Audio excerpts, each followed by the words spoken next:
So one of the things that's really great about this exhibit is that the items that we are exhibiting, they are in America for the first time.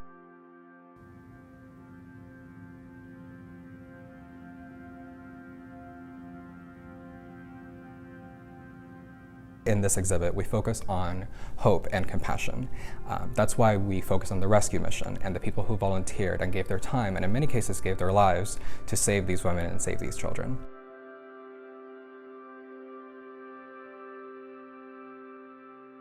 This map, it shows how much work went into this rescue. It was not something that happened overnight. There was a lot that went into it, a lot of people that were involved, and the people that were involved were volunteers. There were over 15,500 people who were rescued in this operation, and it's something that, not many people have heard about, particularly in the United States. So when you walk in, it's made to feel like you're walking into the concentration camp itself.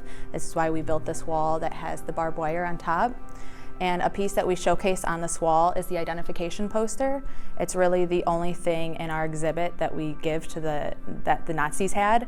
The only thing that represents kind of the way that they took these women's identity. And identity is a big part for our show because we want to give back the women their names and their stories and tell what happened after they were liberated.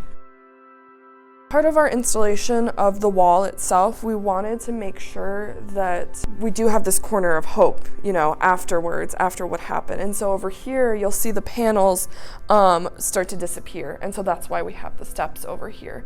And so this is just that transition into the day that they were rescued.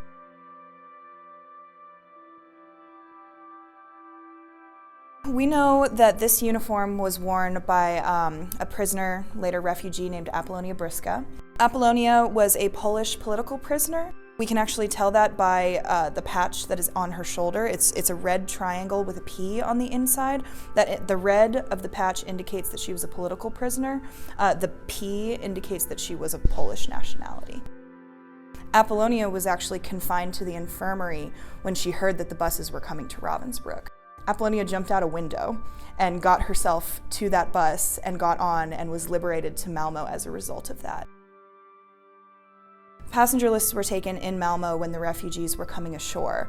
The disorganization of the camps was pretty rampant at that point. They really didn't have any knowledge of who was coming out of them, let alone where they came from and where they needed to go back to.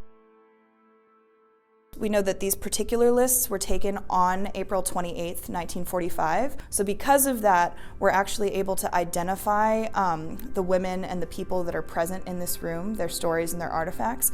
We were able to find their names in the lists. Apollonia's name is also circled over on the wall right here behind her dress.